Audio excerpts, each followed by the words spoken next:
Yeah, okay. All right, guys. Welcome to Total Tactics Football News. We're here covering the breaking news of today, the biggest footballing news of the millennium, which is going to have a seismic change in the landscape of the world of football. And Fran, how shocked are you with this news? Essentially, did you believe that it would be happening as quick as possible, as it has happened already?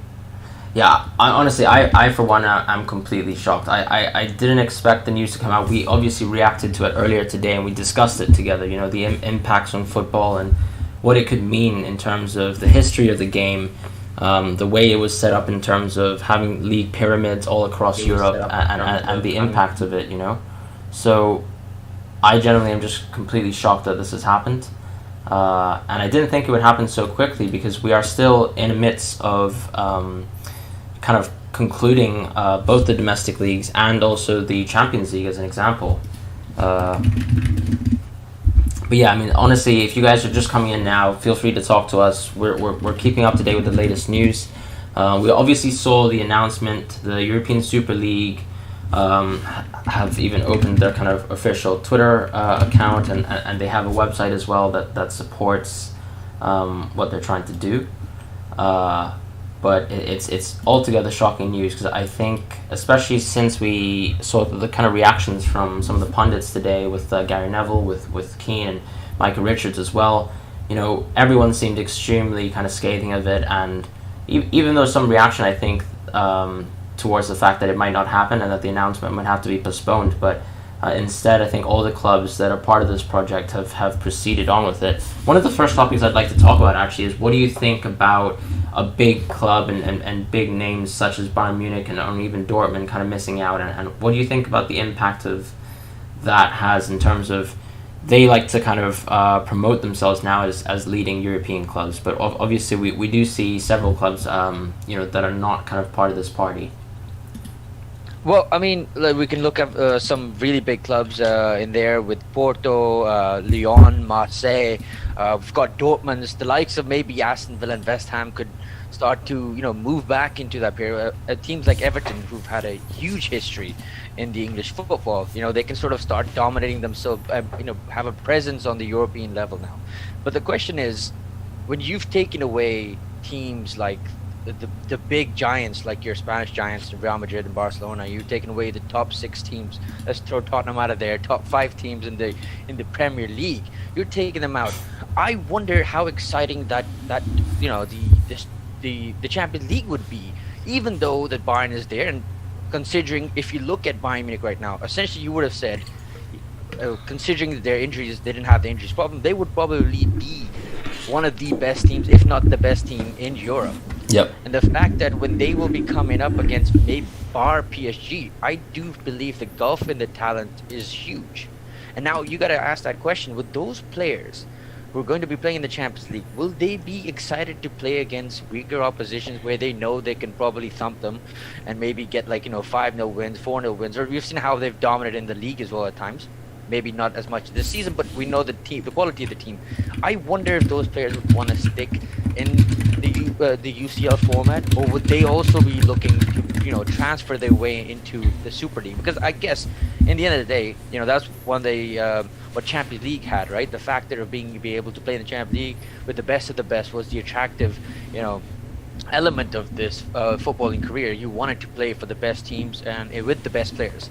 And if all of them are playing in this prestigious or this unique format, I wonder the likes of Kimmich and you've got Lewandowski, you've got the likes of Sane. There's so many players there who'd be looking at this and be thinking, maybe what, I might want to move to a club like Arsenal if I could play in a certain this sort of format. And I do wonder that if that's going to be a bit of a factor. Like, we've got Mbappe, who's on a 1-year contract left. And before tonight, it kind of looked like it was possible they might be able to extend his stay there. But think about it. I mean, at this moment, he's got 1 year left. He might actually just play it out and then move for free. If the transfers between these clubs might not even be allowed, as some of the reports are rumors are out there. So Fran, what do you think is going to happen with some of these players? Do you feel like they would want to move away? I mean, there's also the possibility of not being able to play for your country, and I think that is going to be a huge, huge deterrent in to play for the Super League. Yeah, no, I mean, Charlie's made a great mention in the comments. He's an Arsenal fan, obviously, and he said he's disgusted by Arsenal's decision. I'm similarly disgusted. I'm a Real Madrid fan, and it's not exactly great to have Florentino Perez being the face of it all as well. I think just to correct you slightly, it's not necessarily a UEFA league. So this would be just kind of a league that's run by these clubs themselves. And as the founding members, this would be a league that competes with the Champions League, which UEFA runs. But yeah, I think Charlie's also made a mention that the only thing is big players would love to join teams in the Super League, which is exactly what you mentioned, Mehdi, as well, because of the football they would be playing. And yeah, 100%. I think this is a massive big divide, right? Because Mbappe, I'm sure, would love to play in a big team. He's made mentions multiple times that he wants to play for a team like Real Madrid. But at the same time now, you lose that kind of beauty of also playing versus these smaller teams that I think also give a chance for upcoming players to shine as well. And I really don't know what the ramifications would be for those kind of teams that are outside of this European Super League. I think the footballing pyramid as we know it will fundamentally change. And, as Now Listen says, the beautiful game has died today. I mean, you might not really be wrong at all. I think the way we understand football and how it works in terms of the history of it, us having these kind of competitive pyramids, allowing for promotion, relegation, and really letting all sort of different types of teams have different chances to win, to compete at least in the Champions League, especially if they're outside of Italy, England, and Spain, was I think part of the beauty of both the domestic and kind of continental competitions that we have. Yeah, I mean, Khan says, what if it turns out to be a failure? I mean, there could really be situations where it could be a failure, right? We have domestic FAs saying that they will kind of enact punitive measures on these teams. Gary Neville, for example, mentioned the fact that he wants to see points deductions. He wants to see automatic relegations. He doesn't want these teams to be a part of domestic competition if they're kind of going with this proposal. And I agree with that completely. no, I mean, for me, I don't know how much it's going to fail. Like we've got the likes of J.P. Morgan behind this. This is essentially a $3 to $4 billion investment. There's the package surrounded the creation of the Super League. They have thought about this. This has been going on for over 10 years. We remember in 2008, Arsene Wenger mentioned the possibility about a European league. It just with the amount of money that was been flowing in football due to the likes of Abramovich, and once you open the floodgates, it's just the greed is there. You're the possibility of earning more. You've capitalized this. You've turned the sport into a business, and now you're looking at obviously the investors come in. They invest in the business. They're not necessarily only there for the sport. They're there for the returns that they can get off this. And we've seen from the lucrative models of the NBA models, and you can see the NFL franchises. They're really good, and they give you can see Kroenke's based his portfolio of the success from his franchises in America. And I do think that they wouldn't go in this unless they knew there was a higher chance of this being successful. I don't think they probably had an idea the amount of backlash they would receive, and the amount of the negativity surrounding this creation. But again, they had several hours, to first it was a rumor. I do feel like they maybe were testing the water to see if they were going to make the announcement and what the decision was, and they waited till Sunday night and they went ahead with it anyways. Yep. So I do feel like this is something they've really calculated well, and I think it will work. I mean, for maybe passive fans, people who don't watch football, as religiously, or who aren't from specific places. Look at me. I grew up in Pakistan, and I loved Arsenal Football Club, and I never really got to watch them until I moved to London. But the point is, you can now follow and support one of the major teams that are playing in your super leagues. It's easy. It does tap into another audience there. People always do love the fact that when you have big teams playing, the other side of that is, however, you will have, if you're having your El Clasicos all the time, or if you're seeing Liverpool face, let's suppose, Juventus week in, week out, it does sort of lose the magic of it. So I wonder, maybe there might be initial boom, but can they sustain it? Friend, what are your opinions on this? Yeah, I mean, I think ultimately you'll probably see like UEFA continue with like some iteration of the Champions League, right? They might still continue to modify what they've proposed as well, and what they will propose, and the domestic leagues will fundamentally change. And it might also be a chance really where you actually have like two kind of top competing competitions. But I really dislike that because, to give a kind of boxing example, I think when you look at heavyweight boxing and the nature of the sport in recent years, you don't want to see. I mean, everyone's wanted to see Tyson Fury versus Anthony Joshua as an example, right? But think about how long it took for us to get to that point, how long it took for us to see something like Tyson Fury versus Deontay Wilder. These are mega fights that should happen. And when you look at the UFC, which is kind of like a competing sport, where they don't have this kind of revolving door of different promotions, and there's only one kind of main league, then you see all these kind of big fights instantaneously as soon as you want. And I think, yeah, that's a big fear that I have where, we have some teams that are clearly not a part of the league right now, especially Bayern Munich, I think being the clear biggest one. PSG is another one that you've mentioned. But we even see, like, across these kind of domestic leagues that there are other clubs who are doing fantastically well. Just look at the Premier League table as an example, right? Tottenham and Arsenal are clearly not within bounds of fighting for top four, fighting for Champions League, and this gives them kind of this insulation, right, in this new league.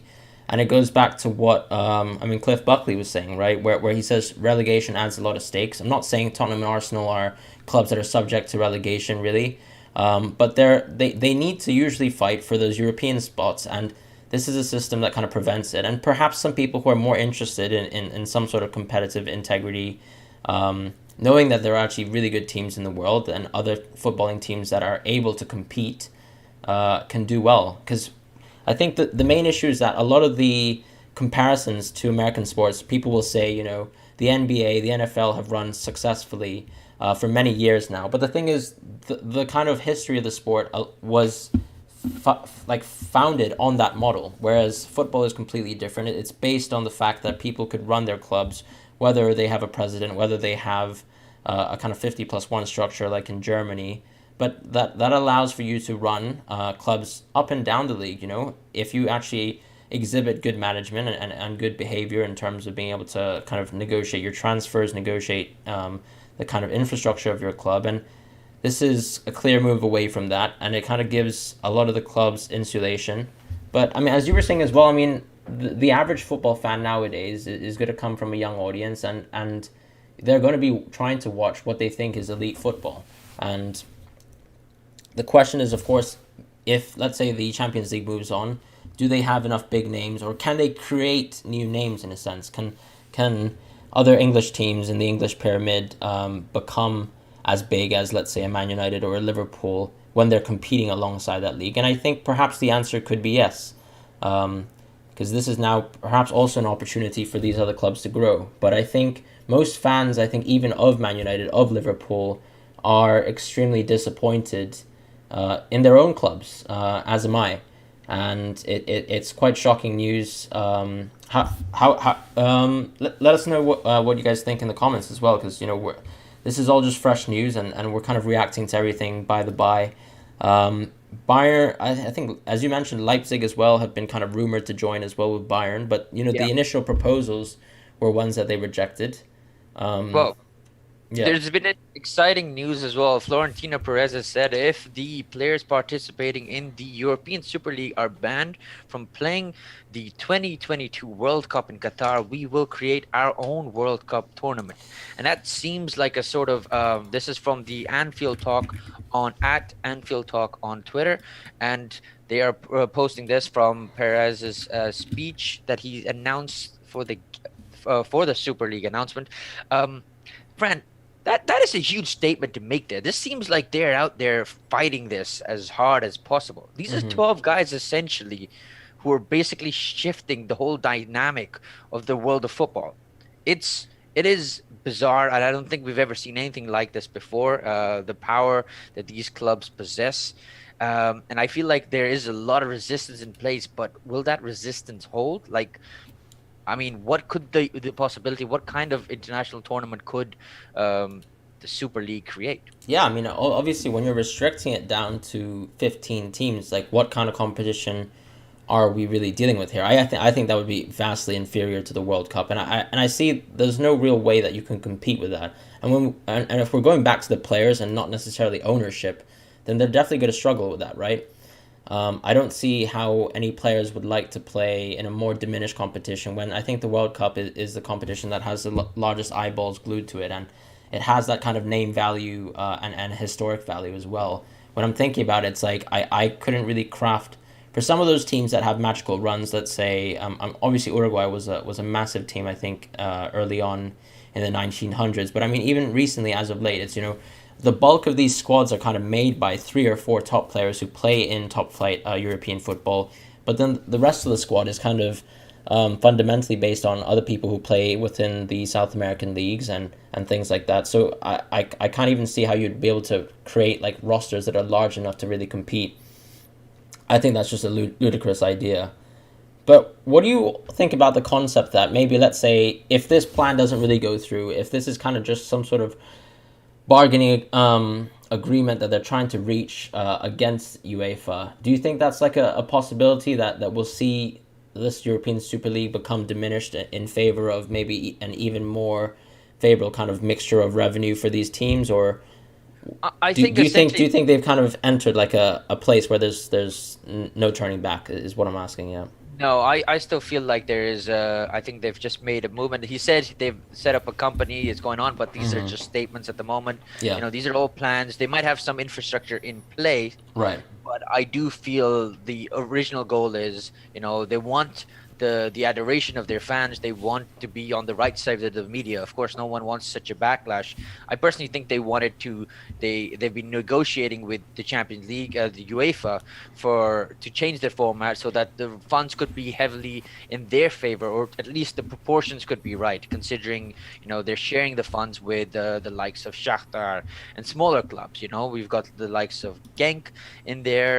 Sorry, Club Bruges as well. Like these are smaller clubs who actually rely on this financials that they receive from Champions League. And of course, these big teams do bring in more what do you call viewership with their fan bases, larger fan base. They have a larger exposure and range of audience, but to even out the playing field, you do need to help out the smaller teams. There needs to be a sort of an ecosystem where you can, as a football, can exist as a society in society very well. And I do feel that just the movement of these 12 people is sort of in a sense, they are looking away from looking at other teams and other people around them.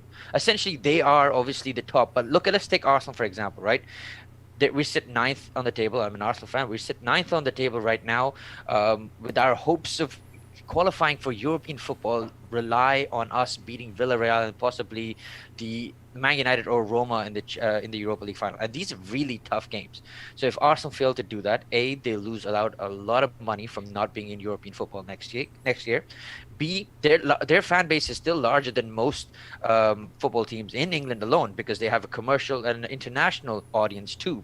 So they're going to lose out on that. So for an owner of the club of the like a club like Arsenal that is struggling, they've been on basically on a downward spiral for a few years. This seems like a no nonsense business plan. Like this is the sort of movement that they will have to take. We look at the cash injection they will get. This is what they were speaking of: $425 million each club will receive for entering the Super League alone, and then there will be TV revenues that they will be receiving and sponsorships and etc. That can make your club healthy enough, but the cost of it though, like when you look at this, they, let's say, do join it. However, considering I'm sorry, Inter says, I heard that Europa League and UCL got delayed. That has not been confirmed as of Yeah. yet. They're deciding on that. According to Fabrizio on Twitter, he has said that they are making a decision. They will announce in the next few hours, so we will hopefully find out soon enough to see what happens in this. It is quite crazy to think that three of the four finalists in the Champions League might possibly be expelled from the Absolutely. Champions Yeah. League. Mm. And the two of the semifinalists from the Europa League could also possibly be expelled. So that could be have huge ramifications. But like I just wanted to get to my point where Arsenal have recently found a magic pool a pool of talented young players. You've got the likes of Saka and Smith Rowe coming in, and Arsenal's now starting to see these young players develop. Yes, they essentially could miss out on Europe next year, but the club is building on something. And if they can get there, like if this Super League wasn't a thing, had they got their model right, there is great plans and a great structure there. Like you've got some assets in your club that you can build on. But if you move into a Super League model, do these kids get a chance? Because your first thought is, listen, I've got money now. I need to get in players who are going to be better than these kids and are going to start performing now, not in the next 5 years. You don't set up plans for the next 3 years now because you are in the Super League. So we're going to miss out on so many talented players who won't even get the chance because they won't be able to compete. And there are also the possible ramifications of transfer dealings. Maybe the clubs in UEFA, who's under UEFA governing bodies, might not even do transfer deals with the teams in Super League. So let's say AC Milan, Arsenal, Tottenham. Tottenham still has a few talented players. I'm just saying, look at these teams when they come up against Man City, your Real Madrid. There is going to be some imbalance there, anyways. So it is a sense of like, there are a lot of loose ends at this moment. It does seem very brazen, something they've really just, ad hoc put together and thrown out there. And I don't know how this is going to unfold. Fran, do you personally see like maybe there's a way that the two like different bodies could at least find a way to do some deals, or do you feel like UEFA is going to hold their stance on this as long as possible to kind of cause some problems? And Shiraz Mazhar, just before that, Shiraz Mazhar says local leagues might blackmail the European Super League teams in the short term, but the truth is they need these big teams more than the elite clubs need their local leagues. Fran, what do you think of Shiraz's statement? I mean, I think that's to some extent true, right? You look at the revenue distribution in the Premier League and see where it really comes from. 50% of it does come from these kind of big six clubs that they're touting themselves to be, regardless of the kind of league positions that they currently hold. But I think, yeah, I mean, ultimately, yeah, Shiraz makes a good point. He talks as well about how we moved to the Premier League. It was actually orchestrated by Everton, I think, Arsenal, Man United, and Liverpool, who kind of broke away from the structure. But I still think that they did so in a way to still kind of retain the integrity, I think, of the footballing pyramid. It wasn't like they completely separated themselves from it. And perhaps it might also be a case where, I guess Shiraz is mentioning that the FA might have to just acquiesce, right, to these clubs and their actions. But I think you know, it's so hard to say, right? Because I think the difference here now is that in recent years, I think we've seen a lot of clubs grow to fruition, like Chelsea and Man City. These were always teams that had done perennially quite well in the Premier League, but were never really champions consistently. The same way that a club like Everton was, back in the 60s and so when you look at the legacy of Everton, them not being a part of this top six, I mean, that's also kind of a statement to show that the kind of balance, I think, of what the top clubs are, what the super clubs are, can change, and perhaps the domestic leagues could still continue to thrive, right? Because living off of 50% of that revenue is still something that's great. And I think if the European Super League is only kind of competing with the Champions League, then perhaps the domestic leagues can still continue to grow and exist without these teams. But it's hard to say. There's a good point here. Alalad says they'll eventually rescind their decision. And that's what we talked about roughly 5 minutes ago, right? I think that's likely that it could happen. I think it's a little strange, though. Of course, I think a lot of these clubs have been pondering this decision for 2 to 3 years now, and I think a lot of moves have been made, a lot of plans have been discussed. So I think it really might be the case where we actually see that this day is that kind of marking day where we create a massive divide in European football, and I wouldn't be surprised if our understanding of football fundamentally changes today, really. But I think I'm just going back to kind of all the ramifications. I think earlier above, Shiraz mentioned, what is the Premier League stance on this? And the stance of as of right now, from the English FA, they made a joint statement earlier today before any announcements today were made. It was actually that they suggested that there could be punishments in terms of preventing these teams from playing in the domestic leagues, in the continental leagues, and a lot of people are saying, nothing will change this season, but I mean, I think fundamentally we could even see interruptions to both the Champions League this year and across all domestic leagues this year in terms of England, Italy, and Spain. So it's just really strange. Ahmed says nobody wants this man, no relegation apparently, and so does Sevilla win La Liga. I mean, they very well could. They very well could. We just saw Real Madrid draw actually versus Getafe today, and it once again points to the fact that you want to see these sort of games, right, where a lesser club, if I can say, can post a good result versus a strong club like Real Madrid. And as Mehdi was saying earlier, we don't want to see El Clasico every day because the tension kind of builds when you have these results playing versus these other teams, these smaller teams. And then the hype of El Clasico is improved because you only see it 2 or 3 times a season, and the importance of the match is that much higher. If we see these kind of matchups on a weekly basis, then you diminish that. And Mo Flex says, I blame Pogba. How do you feel about that, Mehdi? Well, listen, it was all because of his haircut. Right? I remember Graham Souness was talking about this on Sky News Monday Night Football the other day, and he did mention this, when Paul Pogba came out and said that Jose Mourinho was at fault. It was his attitude with the players. At that moment, I knew that the Super League was going to be formed. A player like him can't be in the Premier League. So, I mean, I agree with Mo Flex, unless I blame Pogba as well. He should probably keep his year yellow instead of red. But we'll see how that unfolds. And I mean, at this moment, look at this. One of the biggest transfer talks that was going to be talked about in this summer was going to be of Lionel Messi. Yeah. Now, looking at this new landscape forming up, what are you guys thinking about where some of these big transfer targets are going to be going? Do you feel like Messi will stay with Barcelona now? Play with the biggest of, because obviously Barcelona's going to be receiving a huge injection of funds as well, and they'll be looking to make their team stronger. I wonder if that might be enough of a decision for him to say, but like it does, put a damper on a lot of plans. A lot of teams had already set up what they were going to do. You were looking at the possibilities of being in the Europa League or not, or the Champions League. Look at Liverpool. They got a good run in to be in the top four. It's going to be a bit tough. West Ham's been playing really good, but they're struggling now from injuries a little bit. So I wonder if they're going to tail off a little bit in the next 7 games. But it's I think it is crazy. Shiraz says Messi staying now, and Neymar and Mbappe would be moving soon. Ooh, Where does that is Neymar actually. move to, though? That is, I mean, for me, if he's got to move and you can't move anywhere else, you got to be moving back to Barcelona, I right? know, but like, how can they really realistically fund that?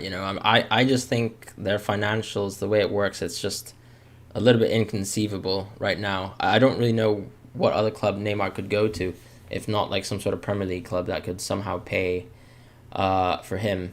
And I think Mbappe, I mean, in a sense, I'm not exactly sure how deep Real Madrid's pockets go, but yeah, I mean, that seems like the most likely option. I think you're not at all wrong there.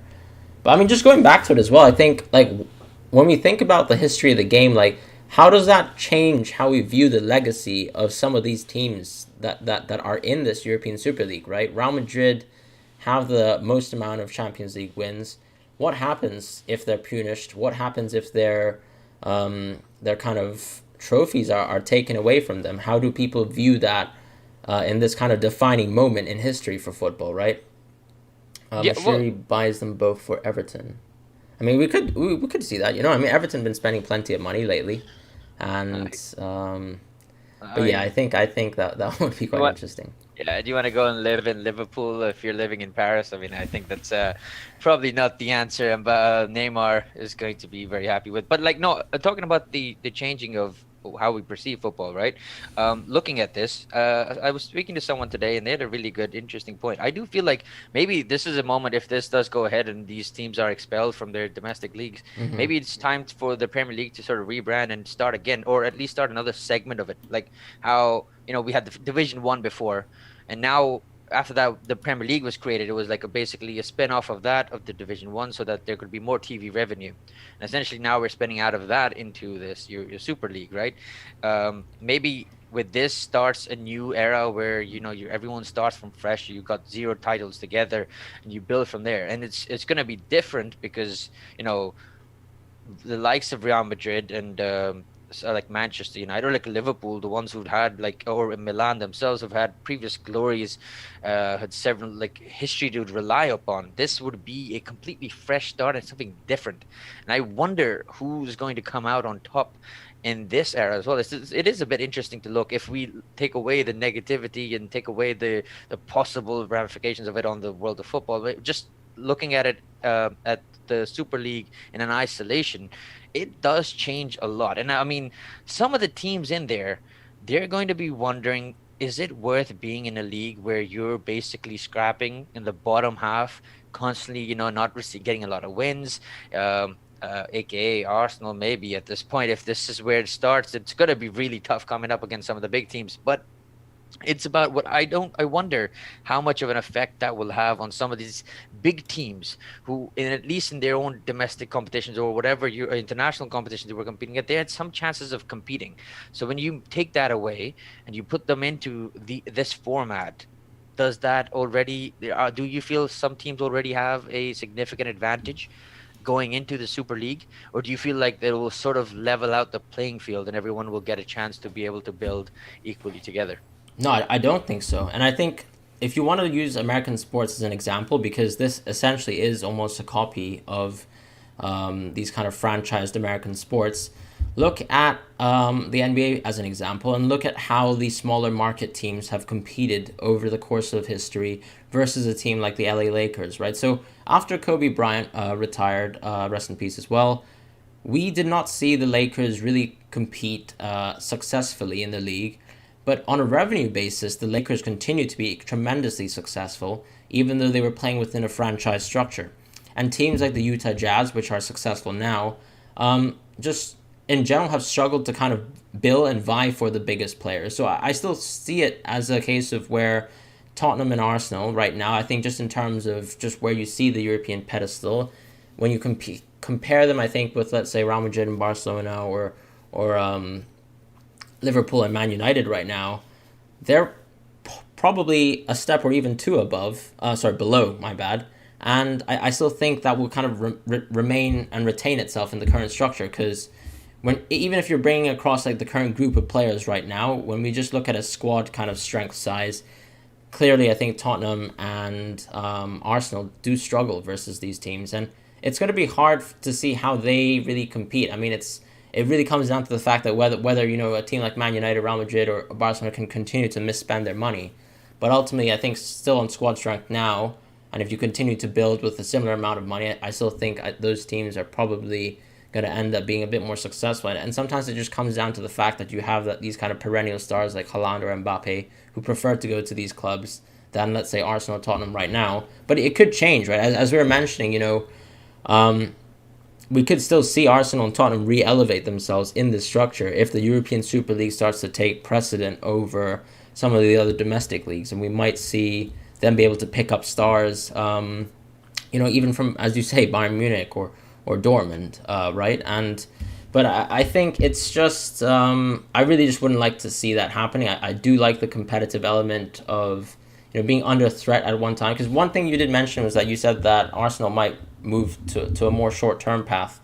But actually, if you see like in the NBA, for example, I mean, there's the kind of concept of tanking, right, where you're allowed to stay in the league, you kind of perform poorly so that you get favorable draft picks. I think there's another incentive as well, that if you don't get relegated automatically from the league, you can kind of coast.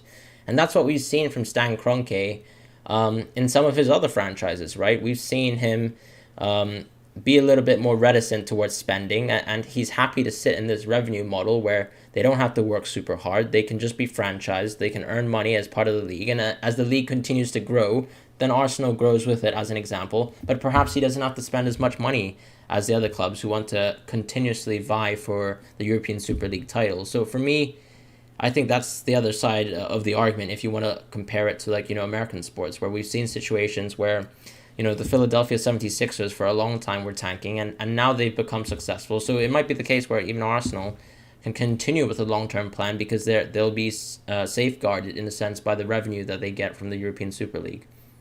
Well, I mean, interesting enough, you've been talking about the American football system and the American sports industry in general. The concept of drafting is there.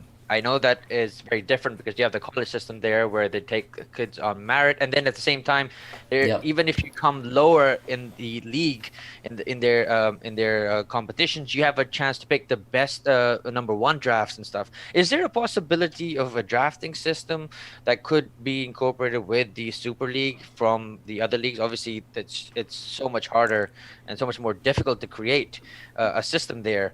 But do you see a possibility of something like that in the Super League? Yeah, I think, I mean, we could very well see it. I mean, it goes back to the fact that you were mentioning transfers between UEFA kind of run teams and then also teams that are part of this European Super League. Like, how would that work? I think that would have to be kind of negotiated, and we would have to see the ramifications of whatever happens with that and the implications of that. But going back to drafting, I think it might just be a little bit of a step harder than the way we see it replicated in American kind of sports because of the fact that we have so many different countries in play here. So they all have separate laws in terms of labor laws. You see, for example, in Spain, how players have minimum fee release clauses, right? But we don't have the same in England, and we don't have the same in Italy. I don't know what that would kind of impact in terms of, how kind of players are drafted, perhaps, even if you have them as under 16 players who, and what academies would they be coming from, right? Because you'd have to be, there's still going to be players who are going to be developed, outside of Europe as well, perhaps in South America, perhaps in Africa or Asia. But I mean, Shiraz says FIFA and UEFA have had this coming, corrupt institutions proven in the past, and it's catching up with them. They've been mugging off clubs, and now the Super League is the next step. I do have a point on this. Like, it has been a bit very clandestine of a lot of people complaining about money recently. Like we've saw with the Project Restart and Sky Sports, wanted to uh, basically broadcast the games.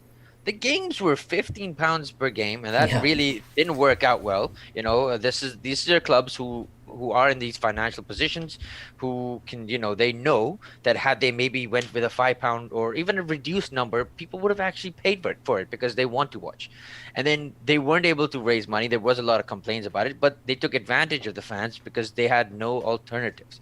And it kind of feels like, at this moment we hear a lot of like, people feeling like, the money is something that needed to be controlled, but this has been going on for a while. Like, there was a while, I remember Arsene Wenger was constantly fighting for the financial fair play for a long time so that clubs could have an even out like process where you were able to, your spending isn't way more than your earnings, but there were loopholes in there. Financial fair play did come through, and originally there were, you could bring sponsorships through, and that could cover up a lot of your costs. And through those processes, a lot of teams have now become able to, like, look at just Man City and like your Chelsea's. They've able to establish themselves, hire the best people in the business possible to run a successful business. And Marina is incredible at making transfers. They've got a model there right now. They sell well, they buy well, but those original investment, original, that allowing of that influx of cash originally really allowed them to get that step up and just establish them well. Mm-hmm. And I do feel like that is something I feel like UEFA is also a bit of a culprit there. Like, they have been in a position of power for a long time. And this is sort of like taking the toy away from the crying baby. Like, they were in control, and now someone has snatched it, and someone else has decided to take up the. No, I mean, they're both evil in a sense. You can talk as relative, of course, but like in a sense, it is quite crazy when they talk about the good of the sport when they themselves have it's their own interest that has been at the forefront of every move that they've made.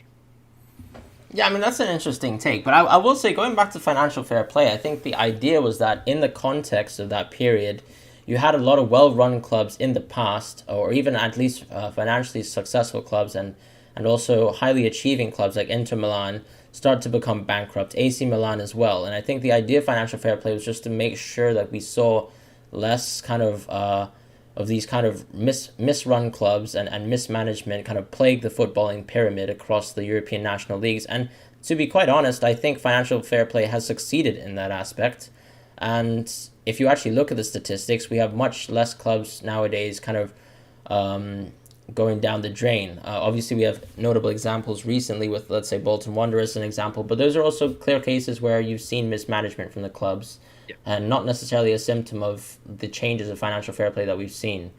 I think Wenger, of course, comes from a background where, of course, he was suffering from the competition of Man City and Chelsea.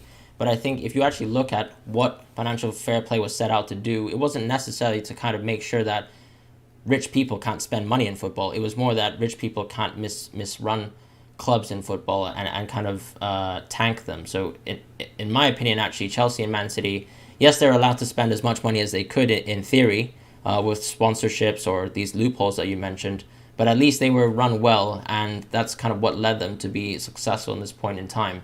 Because for all I can say, I mean, Kroenke is also another billionaire. He really could have spent a lot of money if he really wanted to. And that's the difference, right? Abramovich did, and he, in a sense, got rewarded for it. So for me, that's my kind of counter-argument. Cliff Buckley says they don't have the moral high ground. And also, just going back to the smaller clubs, right? Yeah, I'm really not sure what the European Super League can do to really support these smaller clubs that they say that they will help.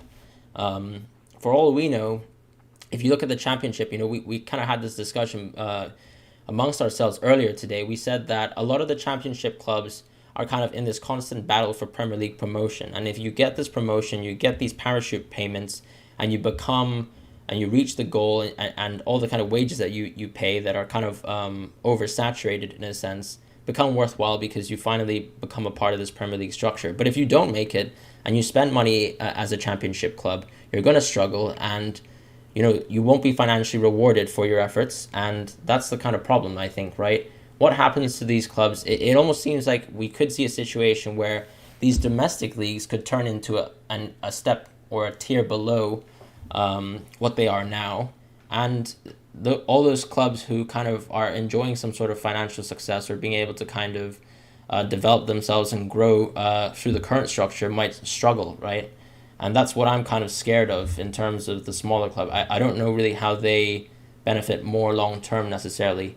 Let's go back to the European Super League though. The announcement did mention that they will have 5 other teams. But sorry, go on.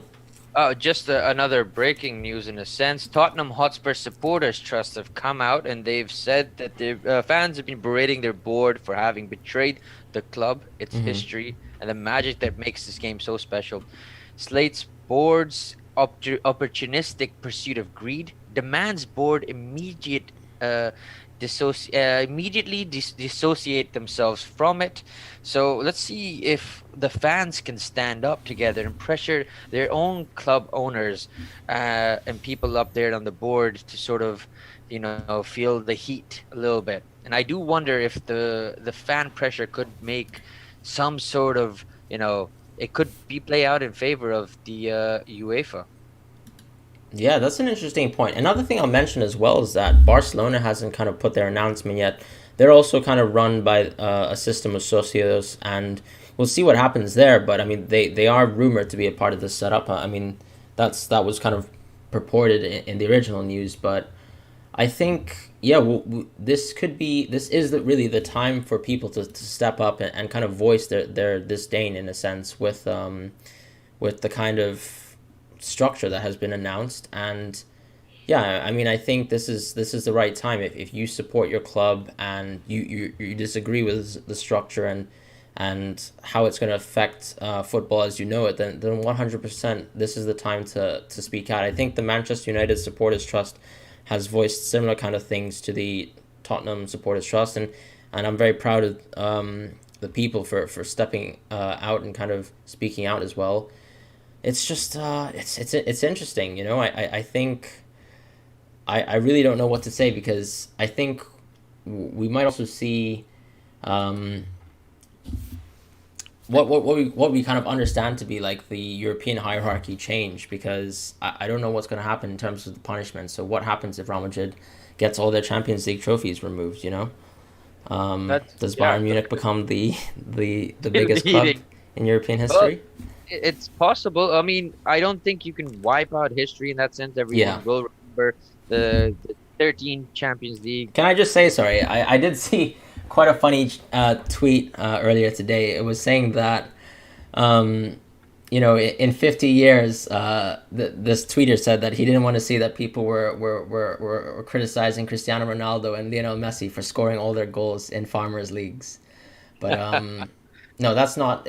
That's obviously joking aside. So technical team says, I think fans should do their research before jumping on the bandwagon.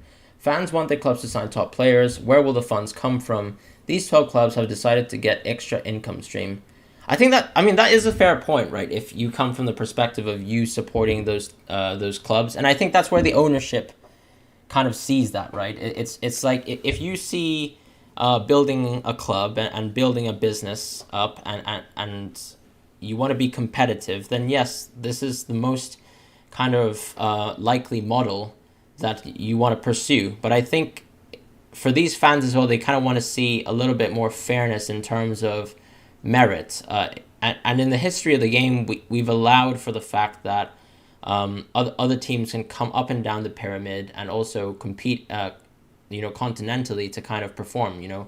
The magic of a Porto run might be gone. We haven't seen these kind of underdogs in a sense make deep runs in the Champions League in terms of the finals or even winning it. But of course, even last year, look at the semifinals. We saw Lyon, we saw Leipzig, who still might be a rumor to join the setup, and then also the year previous we saw Ajax as well, right? So I think that's kind of where the fans are voicing their sentiment in terms of disagreeing with it. I think everyone wants to see their club perform and do well, and I'm sure in this kind of structure, as Mehdi was saying, the amount of revenue that you get just for joining this league is going to help your club tremendously. But at the same time, I would also argue that I think clubs are doing just fine under the current setup. Perhaps some more changes, and as we can see, the Champions League changes will be coming out. And as Zhao was saying, it's an invitation-only way of getting that extra income. He says, rumors say Porto were invited to join the league, which would totally turn the Portuguese league on its head. And yeah, I mean, I agree with that, right? Because clubs like Benfica are massive as well, Porto, and like if you take them out of the Portuguese league, then that cripples the entire structure of it.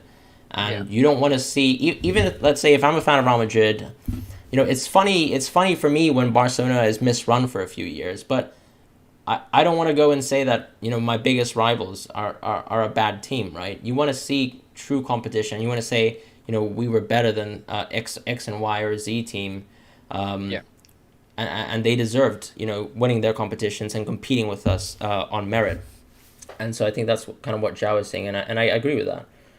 No, I absolutely agree with it. I do feel like if when the every teams have been balanced, like look at Leicester City, like their Premier League run was magical and beyond. Maybe they overachieved there, but that overachievement really gave them the chance to be able to establish themselves as a European team. They set up a model, they took the winnings from it, they invested back into a team, a philosophy. They've been recruiting well, and under Rodgers, they've also identified themselves in a playing style as well.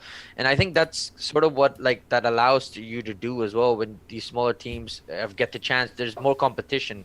There's the wealth is shared a bit more, and everyone gets a bit of the pie. And it's then on them how they use their resources.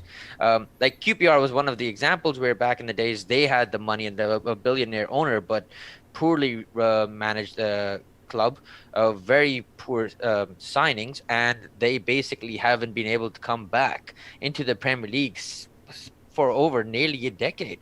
So it's one of those things where, like you said, it's about how those teams get those resources and how they use it as well. It is great. Like the solution isn't to just throw money at everyone, because not everyone can spend the money right. And it's one of the things that with solving a solution wouldn't be just to provide. It's about like putting the right frameworks in place, putting the right people who can use those resources and put and move them away. And I do feel like in recent years we've been seeing the Premier League teams, they've actually been doing really well. You look at the story of Norwich City, right? They hired Daniel Farke, who basically was in the championship. They had an overloaded wage bill. What they did was they decided to, okay, they cut down the team. They looked to get young players and talented players. They scattered from Europe, brought them in on low wages. They performed well. They qualified. They came into the Premier League, and they were playing in a very a expansive style of football. It didn't work out in the league. But the club didn't sack him, and those wages players were already on low wages. So when they went back down, these players had experience of going back and playing in the Premier League. They already had a style of play. There was they sold Godfrey to Everton, raised a bit of money there. Like that's through Jamal Lascelles and Godfrey's sale, they raised over 35 million. They reinvested it back in the club. They've already qualified for the Premier League again this year. Now the same manager will have a style of play. Players who've been there for a while, who've grown. The wage bill is still structured. The club is in green now, and that is a perfect model of running a good football team, and also giving your fans some nice football to watch. Because no one really wants to support a team. Like even we can talk about the Tottenham Hotspurs, like who were at the top of the league for a while. Their fans were happy when you're on the top of the league, but when you're not, you want your team to be playing well, at least. That should be like the minimum to an extent. And Yeah. I do feel like in recent years we've seen that with the Premier League teams like coming up, they are trying to be at least better, or they're pragmatic, of course, but at the same time they're looking to build. Southampton's a great example. They've For the last few years they've used their academy really well, sell, reinvest. They've produced some good managers. Ralph Hasenhüttl. We've got Pochettino coming from there. Players like Sadio Mane. It's Gareth Bale, Theo Walcott. It's about using your resources really well. Leicester's now in their team there. West Ham was a club we talked about for a while that they've been wasting their resources. They would end up buying a striker for 40 million like Haller, and it wouldn't work out. But they've, under Moisey, who's an experienced manager, who's run a club of that level for like Everton for a while, does know how to run it. They've done some smart buys. Look at them this season, right? Like they've done really, really well, and it should be included in the. Josh. Yeah, that got me. That was a good one, Joshua. Nice one. An MLS team in it if they really want to have world class. And Joshua, you're right. I mean, is there any specific MLS player did you see that you think that should be playing in the Super League? That would be a great addition to the quality of the Super League for sure. Yeah, but going back to some of the other user points, I think earlier above, I think Sahil was mentioning that, he doesn't get why Premier League clubs are being called out because as Wenger said, it is the gap created between the EPL and other leagues that has led this to happen, and the TV money plays a huge part. Yeah, I mean, I don't disagree with that. This all comes down to exactly what technical team is saying, right? He's saying that these teams are the teams that bring in most of the revenue in terms of having the fan base and the fan viewership to bring it in. These kind of large numbers of fans that watch the games that ultimately contribute to TV revenue. And the Premier League, of course, has been tremendously successful with their kind of international exploits and their kind of commercial campaigns that have made them the kind of number one league to watch, right, in football, especially at a time where even maybe the decade previous, the Spanish league was more dominant, right, in European competition, and the Premier League continued to grow and grow.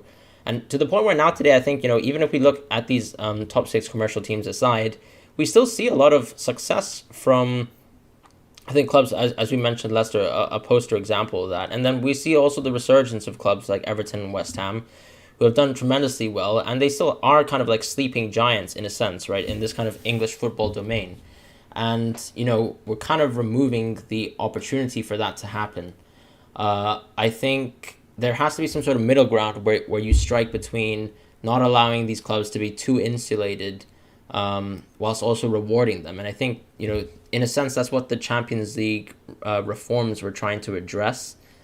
But it's an interesting take. Benbow Gaming also said, just thought of something, if all of these clubs move to the US, who's going to use their stadiums? I'm not really sure if they would be moving to the US. Why do you think they would be moving to the US? And then Revenge96 TV says, have any players said anything that plays for a big club, for a club that signed up? No, actually, no. I don't think we've seen any player statements, and that's understandable. I think, the safe move right now for a player is probably to, I think, either, we want the players to speak up, and I agree, I think that should happen. Perhaps it takes a leader to speak up, and that would be really well commended. But you don't know what the ramifications would be on an internal level in the club. But I do think, yeah, this is an opportunity for the players to at least speak up in a joint manner, in some sort of kind of in a unionized manner that would hopefully be able to um, kind of support the player sentiments if they are against the European Super League. Cliff Buckley is saying Zidane said he will play in the leagues they are in. That's all. Yeah, I mean, but Zidane won't have much of a choice if Real Madrid says they want to play in Super League and they've joined up. I do feel like there's only so much the players could do, unless, like you mentioned, if there's a unionized movement, if they get together and decide as a collective that they're not going to play or they want to, you know. But at the same time, if you look at it personally, financially, they're possibly already in one of the most lucrative or one of the most exciting leagues that could possibly be there, to be playing with the best players, to be able to chance to be playing with the best teams. You will be receiving the salary based on that merit as well. So I do wonder if the players are already in the Super League or for representing for the team in the Super League, who is going to come out and say that they don't want this opportunity? Isn't that most of the time for the players' ambition is to be playing with the best against the best and to be winning the best of the best? So, and the Champions League was your quintessential, the biggest club prize that you could win. And now, if all those Champions League teams are in this Super League, essentially they would want to win this tournament or this competition itself. I do feel it's very difficult for players to come out. It's not as easy to stand to start a movement. There's going to be criticism. You don't know what your legal responsibilities are as well. This is new charted territories as well. You don't know, like, if you are allowed to make statements right now. They're going to be, I'm sure, talking with their agents and talking with their lawyers, see what they can do. Players who are going to be willing to talk out. But Fran, do you think that we will be hearing from some of the fans, some of the players, to come out and make some big statements? I mean, honestly, I would like to, but I think it's rare that we'll see individual player comments, but maybe kind of like a joint statement from players perhaps would be the most logical approach. And I hope to kind of see that, right? But I think another thing that we'd like to see, sorry, so he was saying, I'm just speculating here, but PSG will eventually join right now. They have a huge vested interest with Qatar World Cup. That's an interesting take, to be honest. I think that's actually very reasonable. You're right, they probably don't want to kind of ruin their relationship with FIFA. And yeah, I actually think that's something I didn't think about personally, so that's a really good comment. Marina says, what do you guys think of the FIFA statement saying players wouldn't be able to play their tournaments? Isn't that pressing the players to boycott their employers? Yes, I think in fact that's exactly what it is, right? We talked about that earlier in the kind of show, and yeah, I think hopefully we'd like to see the players step up and talk about it. Pedro Neto says, imagine if a player don't want to play in Super League, but UEFA will ban them from Euros, etc., because they have contracts with clubs. I mean, that's exactly, I think, what we're kind of worried might happen, right? Yeah. But I think ultimately, yeah, I mean, a lot of clubs would love to play for their country, and that's actually a very strong kind of bargaining statement that I think FIFA and UEFA could propose. So that for me is a very strong indictment on the players, I think, and perhaps we might see a reaction from them, if not the kind of managers in the game, because I think we've actually listened to comments in the past. Jurgen Klopp, even Ole Gunnar Solskjaer, have been against the kind of European Super League concept, right? In their own statements, they've talked about the beauty of playing these kind of lesser teams, the smaller teams, and giving them a chance to shine and grow. Because if you look at, for example, some of their careers, like someone like Klopp, he brought his own club, Mainz, into the Bundesliga, right? That was a special story for him, and he understands the beauty of that. And kind of taking that away from football is going to be very interesting. Technical team says, we already see the preseason games, ICC, where top teams play each other, and I feel this has been a dress rehearsal for the Super League. They already know it gets huge views. I'm a little bit indifferent to that, because I must say I have watched some of the recent ICC Cup games, and I mean, I think, I don't know how tremendously popular they are. Obviously, I think a lot of the stadiums get kind of sold out, in the United States when they do play over there. But I think they have been rather tame, and I think people just, as I say, I think there has to be some sort of stake in football, right, in the matches, in the big matches, and I think, for me, they haven't been tremendously successful enough to kind of warrant, going through with this concept. But what do you think about that, Mehdi? Well, I mean, I always just wonder, like, if you're moving continents, you're completely moving out of your own demographic. This is, again, European Super League. I do feel there might be some part of it that gets played in America. There might be some, cooperation there because a lot of the owners are from there. I do feel like we're going to probably stay in Europe, at least in that sense. The ICC games, preseason games were. I do feel like it was an exciting way of maybe doing a preseason tour. And you had fans in there. It was like I think some of the stadiums were holding up to 100,000 people, which is incredible. And you saw the likes of Bayern Munich playing Arsenal, and not getting thumped. And you had the likes of Real Madrid sometimes playing against Atletico Madrid. It is what exciting. I'll be honest with you. I personally found it a bit of a fresh breath when you are watching your preseason, and sometimes you don't want to be playing against Scunthorpe, or I mean, Yeah, even though no, it's that's a fair point. warm up. It is like, to get your fans engaged. It is a nice way of, increasing a bit of the watching side of it, right? So make it a bit more pleasing. You feel like you mentioned, obviously the stakes needs to be there, right? There needs to be something that at the end of it that you get. Obviously, winning the ICC tournament felt like it was preseason, so it's not.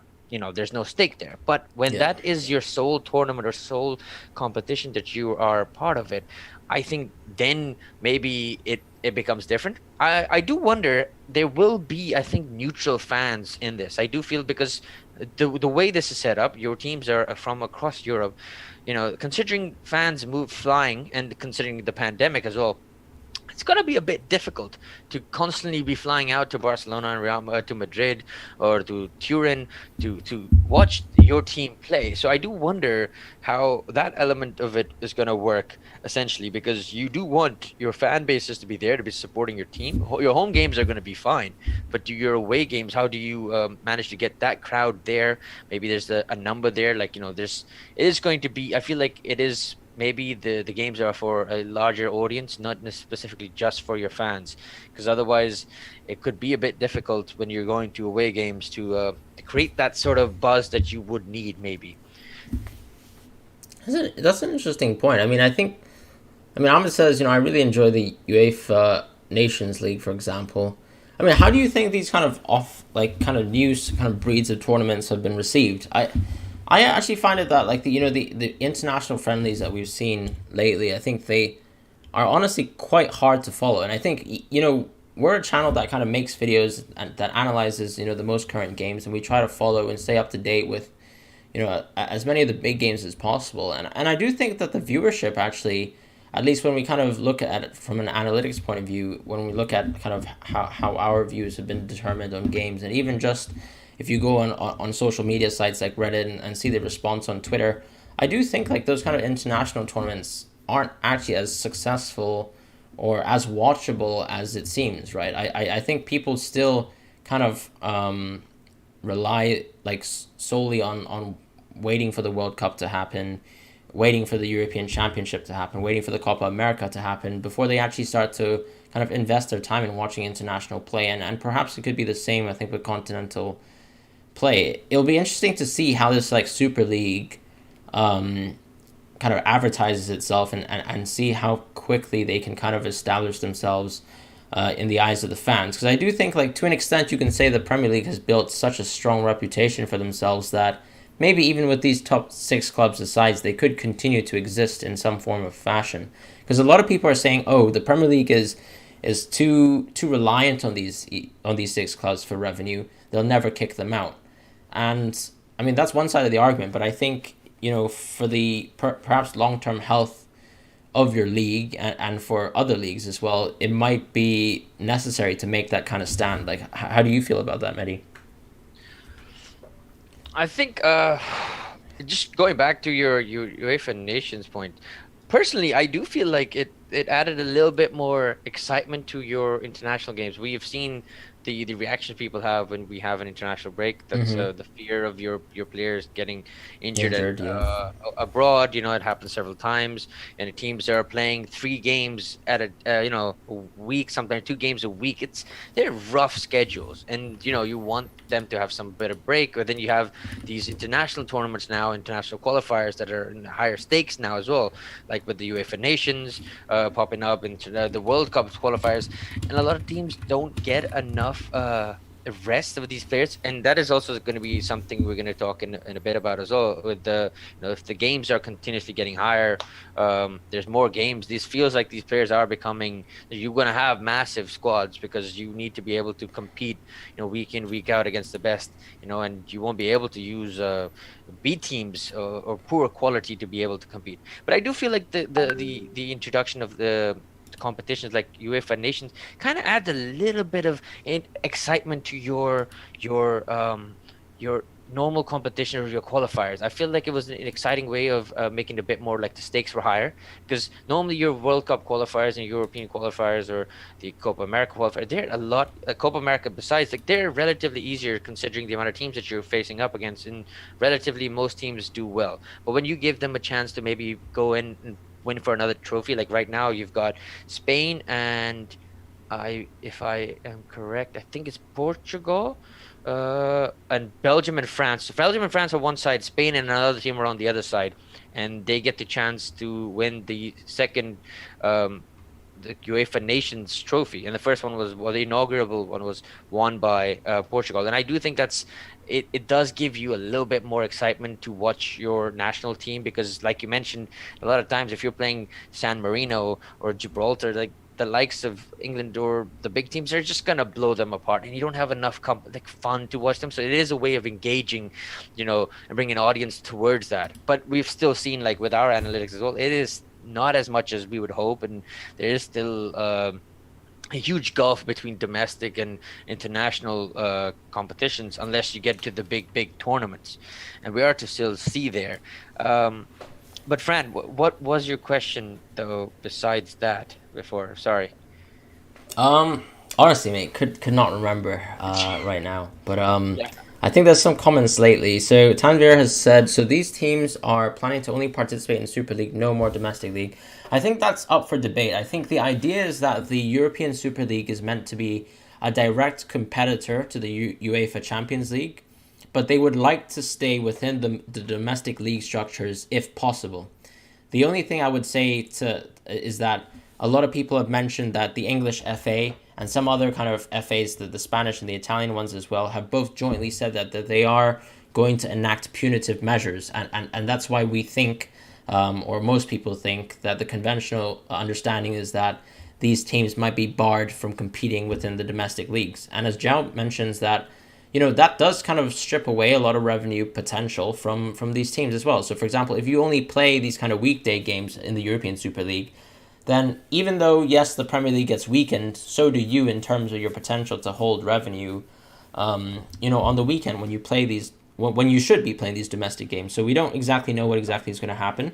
I think UEFA is going to post kind of their own announcement and their own response to the announcement tomorrow, or rather today. Sorry, it's 2 a.m. here. But I think later today we'll actually see perhaps full-on announcements from the Premier League and other leagues as well, such as La Liga and Serie A. Sahil says, IMO, the Premier League, and UEFA don't care about smaller clubs. If they really wanted to, they would have brought something like the 50+1 rule and not the new UCL format, which itself is flawed. Yeah, I mean, I think, we could 100% discuss the UCL format, Mehdi. I don't know if you want to maybe kind of pull that up and perhaps discuss that. But Yeah. I think the mention that they don't really care about smaller clubs, I mean, I think it goes back to what Technical Team was saying earlier, where he mentioned that there's a bit of a balance, right? A lot of these bigger clubs bring in a lot of the revenue, and you kind of have to acquiesce to that, because that's from a kind of revenue point of view, they are merited, kind of a little bit better. But I think at least allowing other nations to compete, and we've seen that too, even, in terms of the European nation, kind of the Euro Cup, right, where we've seen an extension of the amount of teams that are allowed to participate in the league, in the competition that happens every 4 years. And I think in a sense that they have been trying to support some of the smaller leagues, some of the smaller teams, some of the smaller nations, but there is that kind of balancing act where you have to kind of still give a lot of power back to these bigger teams that are bringing in a lot of revenue through fans and through whatnot. So it's a tricky one. I think the Premier League as well. I mean, the Premier League is also managed by the English FA, and and people have always made mentions of for a long time now that the English FA has not done enough for grassroots football, and I think part of that, of course, has been exacerbated by COVID. COVID has really fundamentally affected the lower league pyramids, right? So if you see Gary Neville's kind of rant earlier today, he's an owner of Salford City, and he understands exactly the plight of these lower division teams. You have to furlough players. It's extremely hard to keep the club afloat right now when you don't have the kind of basic revenue that you get from these fans coming into the stadiums, and a lot of the leagues have been still suspended. And also some of these teams have been barred from competing in some of these cup competitions, right? So I think it's really weird to see that we've seen a statement from the European Super League in a time that affects these smaller clubs so significantly. And I think you can actually argue that they are being a little bit disingenuous when they say that they're trying to support football as a whole, because when it comes down to it, it really is themselves kind of supporting themselves as businesses and not really, I think, respecting the remainder of the footballing pyramid, in my personal opinion. Well, I mean, going back to the new Champions League model that was supposed to come out, the Swiss model, basically it was supposed to take the teams from 32 to 36 and introduce this model as the Swiss model that is called, is where instead of facing three teams twice, you're going to face 10 different teams, and it's going to be based on a seeding model. And what allows that, the purpose of that was, fans wanted more games with, more exciting games. Sometimes in your group stages, you will have the likes of, let's say, Bayern Munich playing, FC Genk, and the problem with that is that reduces the viewership number. So if you're adding more stakes in the game, there's a 10 game period where you're going to be qualified, you're going to go into the knockout stages. It adds a bit more excitement. Big teams get to play with other big teams already in the group. It's similar to the cricket World Cup model that there was implemented in 2019. We saw like teams play with each other beforehand, and then they moved into the semis and the finals. The unfortunate part about that, it does sort of reduce the weaker team and their chances of going forward. Yeah. Because when you're competing against teams, like you have to play over 10 games against 10 different opponents, it reduces the possibility of you winning, and I do fear that model already was sort of, giving the big teams a benefit. So we might have seen less of the likes of, like last year we saw Lyon in the semifinal. Those might have not happened in this new model, and that is something maybe also this model brings. I understand that they wanted more games, and they were also bringing up after Europa League would have been a Europa Conference League, so trying to set up another footballing basically European competition for teams below the Europa League level, so that if they could win, they could qualify for the Europa League, and if the Europa League winner would qualify for the Champions League. And it was sort of like a way of bringing more teams into European competitions, sort of spread the money through and provided a bit more for everybody instead of just the big teams. But I feel like, as we mentioned before, it's just they weren't satisfied with the amount that was going and that was being shared, and they felt like they needed to break away and set up something for themselves.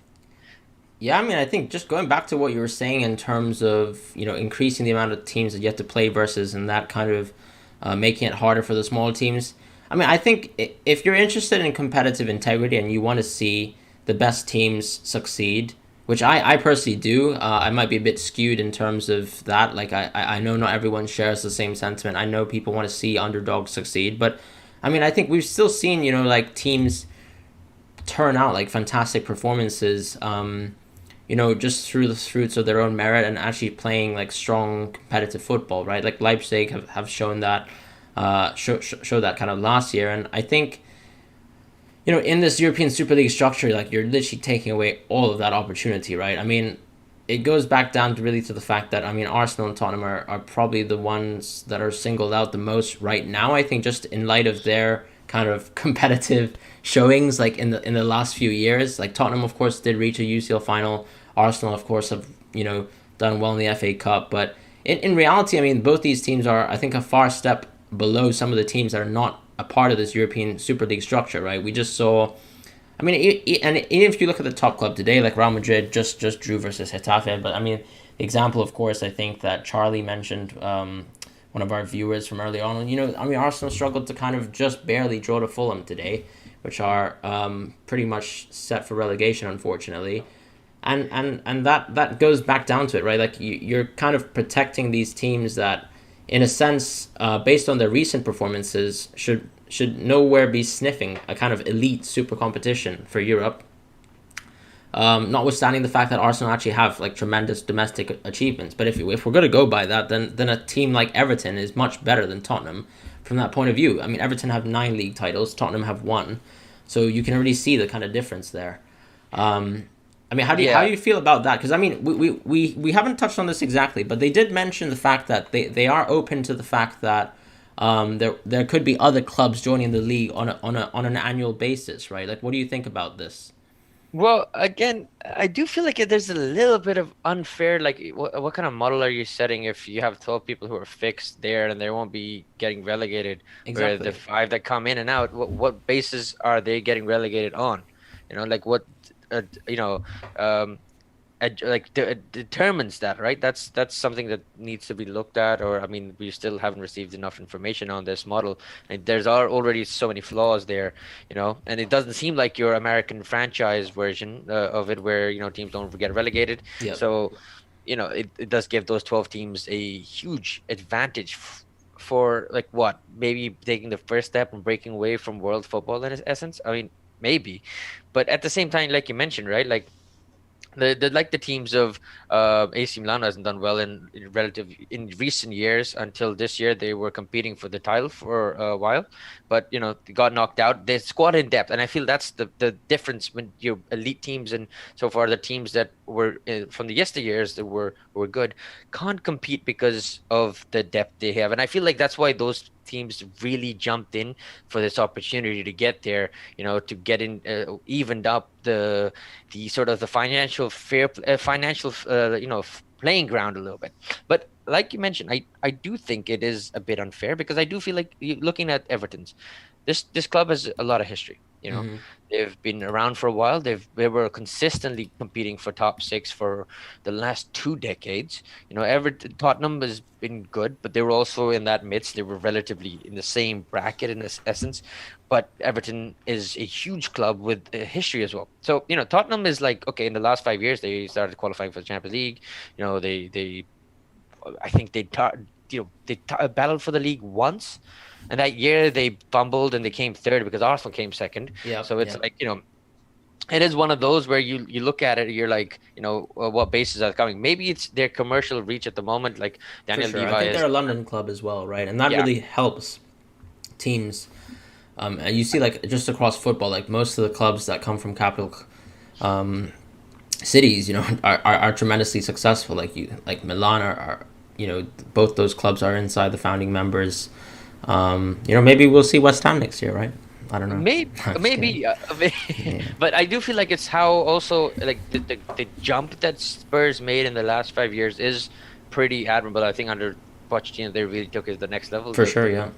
quality of players that they produce were excellent. From the Modric and your Bales, who moved on to the best team in the world in essence. When they went on to win 3 Champions Leagues, it's big, right? Four. I'm sorry, 4 Champions Leagues, Hmm. but but it's about, yeah, it's about, then, like, now you've got the likes of Harry Kane, you got Heung-min Son, you've got some really talented players there, and I do feel like on paper, Tottenham is a top six club for me, which Yeah. is a It's a horrible. weird thing to say, but I mean, Yeah, I think the results just haven't panned out in that yeah, way, right? And that's right. the interesting thing. Like, I think like Højbjerg and Dumbelly, these are both great players that you'd want in a midfield, and yet somehow that defense looks much worse than it did, I think, 3 4 years ago, right? A lot of these Yeah, players have aged, and it's gotten a lot worse from that point of view. Zhao mentioned that I don't think that these teams are relegated. It's just that every year there's 5 new teams that qualify. I mean, once again, we need to kind of see them kind of flesh out the idea a little bit more. It'd be interesting because obviously, if every year you have 5 more teams, and I think eventually you might reach a point where it's oversaturated as a league potentially. Yeah. And then once again, you have a further division of the revenue split, right? Yeah. Ahmed said Nottingham Forest are bigger than Tottenham. I mean, if you look on a European continental kind of like They're bigger than competing Arsenal. basis, they're bigger than Arsenal as well. But that's not everything that kind of factors into it, right? As Yeah. well. But as Lar Jenner says, it's all about commercial aspect. Look at Arsenal's selective about racism, BLM over Ozil's Chinese genocide comments. Yeah, I don't think you're wrong there. I think we've seen a lot of leagues, and I think a lot of kind of organizations show a kind of political side when they want to, and then show a kind of moral stance, whenever it fits them. So I think that's just kind of natural in this day and age, unfortunately, and it's not what we want to see. But you kind of see a lot of organizations pander to what they think is kind of okay for them to do, so long as their kind of financials are intact, right? So they don't take these decisions on because they support a specific moral stance, but rather because it kind of supports them. So, for example, if now that gender equality is kind of being appreciated, which it always should have been, clubs are okay to stand up for that. They're okay to stand for racism, but as you mentioned, some clubs have fallen. I mean, and also other organizations. You see the NBA as well have fallen quiet over the kind of Chinese genocide issue. But moving on, sorry. Stan Swan says it's disgusting. It completely shits on the foundations. Sorry for swearing. On the foundations of the football league. It was born from the working class of England, and these clubs will struggle under this new environment. I mean, I 100% agree. So I think when you say these clubs will struggle, I think you mean maybe the clubs outside of the European Super League. But yeah, 100%. I think fundamentally football was a people's game. A lot of these clubs have historical backgrounds, right? Being run from kind of just kind of working class peoples, and this is kind of a massive divorce from that, right? We see very commercial decisions. You look at Liverpool now, and yes, the FSG have performed extremely admirably from an economic and financial sense, but a lot of those decisions recently have been a massive move away from what Liverpool stands for as a club. You never walk alone and whatnot. So it's really hard to kind of I see how that's acceptable. Stan Swan says it's a pyramid system here. The money trickles down. 100%. I think we want to see clubs that are mismanaged kind of go down the pyramid. We want to see clubs that are run well and have a nice philosophy. As Mehdi was saying earlier on, he was talking about the kind of story of Norwich City, how they've built like a kind of style under Fark and have just re-promoted, I think, today. Yeah. And, deservedly so. We want to see that, and we don't want to see that being stripped away within the European Super League. But sorry, Mehdi, I cut you off.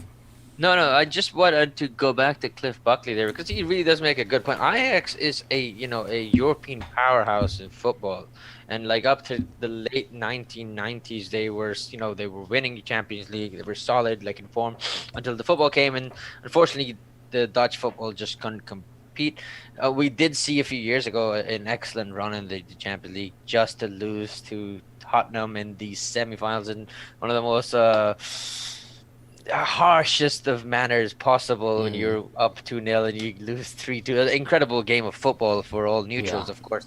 But he does have a point though. Like I do feel, what about those clubs? Like, will the likes of your Ajax and the ones who've been around in football for so long, you've got clubs like Marseille and Lyon.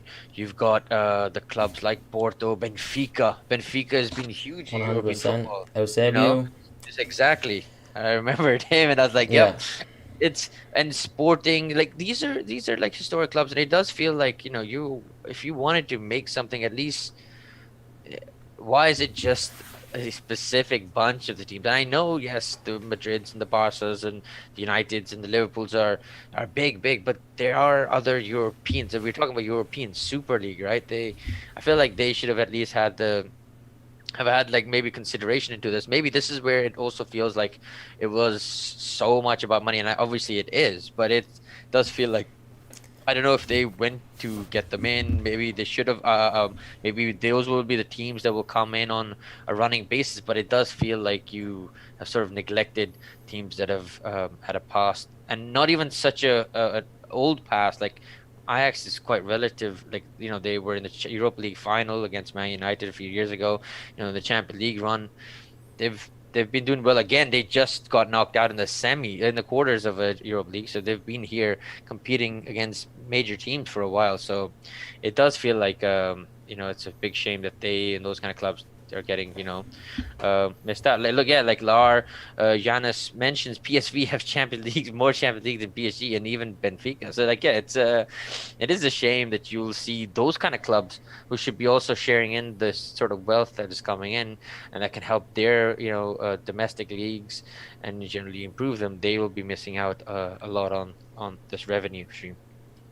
Yeah, no, I mean, I agree with that, I think, as well. I mean, there is a bit of a balance. So we gave Nottingham Forest as an example of Yeah. a kind of European champion that has kind of fallen out of favor. And as you mentioned, of course, there needs to be a balance because if you're billing yourself as, a new kind of league that only hosts the elite, you are missing out on a key few clubs right now in Bayern and Dortmund. I mean, Leipzig, you could even argue in Germany as well. And yeah, I mean, even like in the English National League, like right now, like in the Premier League, we're seeing great runs from West Ham, from Leicester still. And what happens to these clubs, right? They're likely going to potentially qualify in the Champions League. I know they're in a thick race with Chelsea and Liverpool as well. But what happens to those sorts of teams and how are they going to be factored in? I think we have to kind of see how this Super League fleshes out their idea of how they kind of accept new clubs into this kind of hierarchy. And it's going to be interesting, but I think it's also very scary, as many people have mentioned. Leeds, Villa. Yeah, I mean, I think Villa, of course, have been recently backed by these kind of billionaire owners who've been really interested in investing more into the club.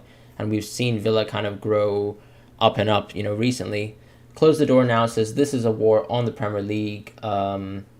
Yeah, I mean, you're not wrong. So I think the English FA said that they would not allow, I think, these clubs to kind of coexist in the English Premier League system if they are to kind of pursue this European Super League arrangement. And so, of course, that is going to create that kind of domestic divide. So I really wonder what happens, to the domestic league. Stan Swan says, Arsenal are a joke tweeting that tonight after celebrating 1-1 to relegation side Fulham today.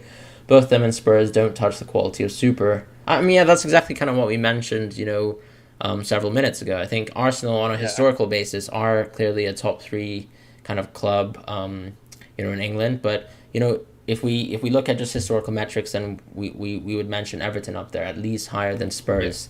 But it just goes down to the fact that this has been a bit of an arbitrary arrangement. It's clearly commercial, though. When they're talking about elite, they're not talking necessarily about results, but clearly about commercial kind of reasons. Because I mean, Bayern are the kind of the kind of holder of the Champions League. They're not currently in the arrangement. We might see further updates from that. Fabrizio Romano said that we might see a further update on Porto, on Leipzig, on Bayern. Not had a league title in 17 years. Yeah, I mean, you're not wrong. I think Tottenham haven't. Yeah, I don't think Tottenham have done anything since 1962, to be precise. They haven't, but the only thing they have done is they're in the top 10 richest clubs in 2021, like 2020. So that's a huge factor why they've been sort of selected. They've done really well financially to sort of move up that ladder and sort of find their way in. And like again, exactly as you mentioned, like it's it's about the commercial value, not the no league they've won since the 60s, my friend Stan. They haven't won since 60s. Yeah. But sorry, the real Neo says, I have a feeling stadiums will burn if they continue. And it goes back to I think the point that the clubs have selectively still kind of pushed on with this statement in a time where I think people are still not really allowed to kind of converse together, not allowed to kind of go to stadiums, not allowed to kind of show their kind of full force and intent, and for many fans it seems to be disgust against the European Super League announcement, right? So they've kind of chosen a very, I think, well-timed period, I think, in this year. And still, as you know, as a lot of the domestic and continental leagues are still not completed yet, right? We're kind of about to reach the semifinals of the Champions League. The Europa League is still unfinished. Domestic leagues are still kind of hanging in the balance. La Liga being one of the closest ones, and we don't know exactly what's going to happen. Cliff Buckley says, "I remember Malaga almost qualifying for semis in 2013. Not having moments like that again would be devastating." I mean, yeah, 100%. And, it's also like a chance for a lot of these players as well to kind of show these kind of fantastic moments, right? Like, I'm reminded of, like, Isco's fantastic performances Yeah. in that Malaga side that really, like, eventually propelled him to play for Real Madrid and have a few years of kind of elite play. And those kind of, like, beautiful stories will no longer exist, like, in my opinion, right? Like, what happens to the storytelling in terms of some of the kind of crazy stories that we've seen this year? Like, if Jesse Lingard is no longer competing versus the big teams, then his Premier League performances will be somewhat diminished as well. And that really, yeah, it kind of pains me to think that there might be a divorce, from seeing like these kind of other, I would say, like also like top well-performing teams like West Ham and Leicester, compete versus Man United and compete versus Man City. Because, I mean, if you look at the start of the season before Man City went on an absolute tear, I mean, Leicester had beat them 5-0. And it was, like, wonderful football to watch if you were watching at the time, right? And now we're kind of, we might see a bit more, like, homogenous kind of games where we see, like, Man United, Man City, like, on a fortnightly basis or something like that. And that's not exactly, I think, that interesting for a fan, to be honest. Like, there's not going to be that same sort of hype, that same sort of build.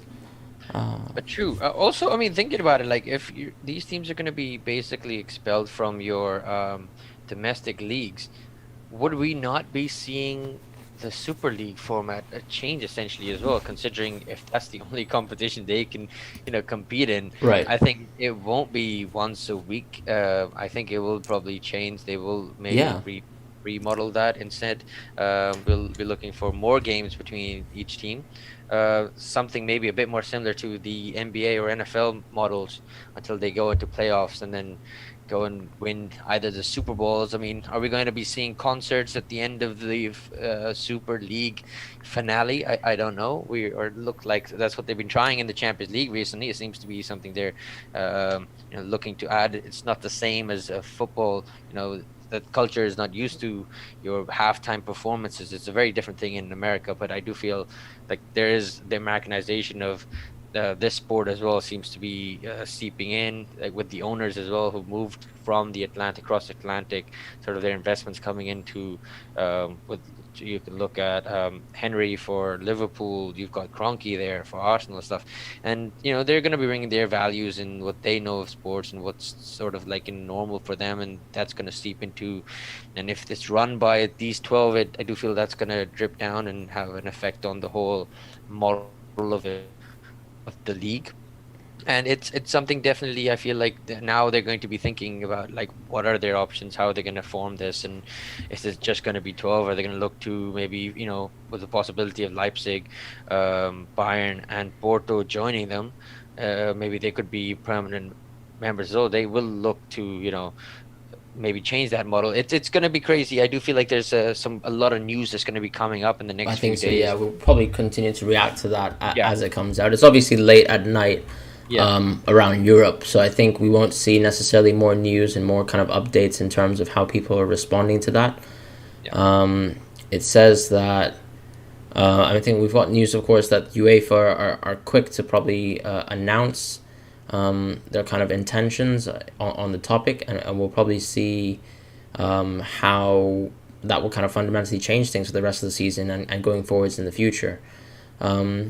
But I think if we just look back at, like, for example, the Real Neo's comment, he says, Manchester United are dead to me. They've betrayed the club and its history and will never be forgiven by myself and many others. And to be honest, yeah, I think you pretty much have echoed the sentiments as well of Gary Neville, who spoke really poignantly of Manchester United's origins as a club and their history. And yeah, I'm sad that you feel that way. I think a lot of other fans will be feeling that same way about their own club. In a sense, I feel the same way about Real Madrid.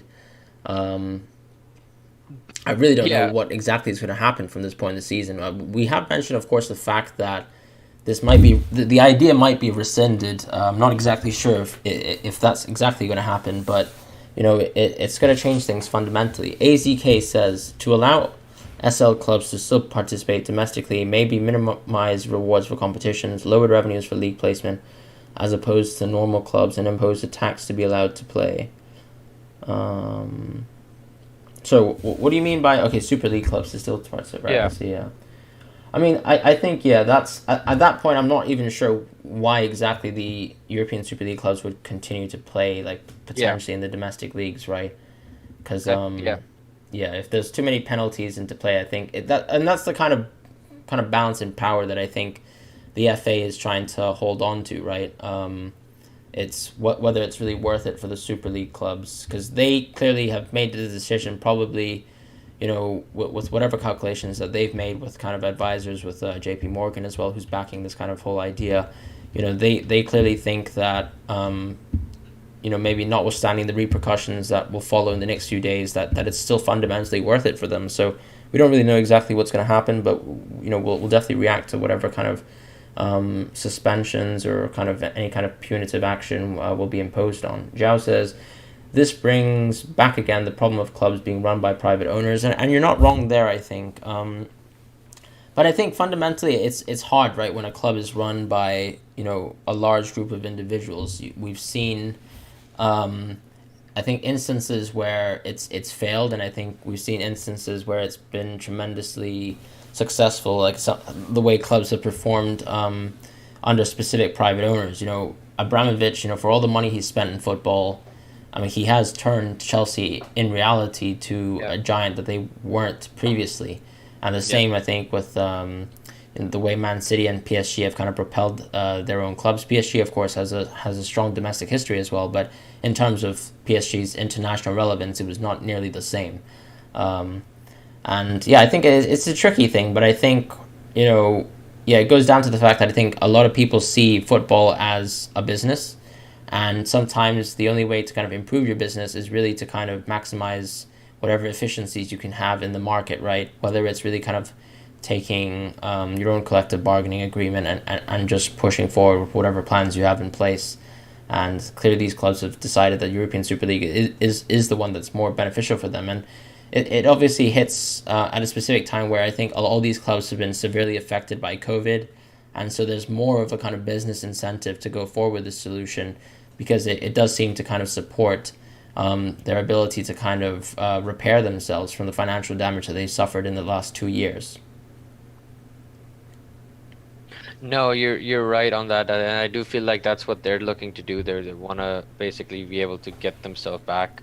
The Mm-hmm. businesses who invested heavily into this over the last decade or so. They want to, their enterprises, their investments to be safe, and to continue to receive those returns. Clearly, as you can see with, let's say, with the Cronkies, they've invested in Arsenal, and the investment at the moment isn't giving them back many returns. So this is a great way of sort of getting some cash back in, and maybe reworking the model and applying that.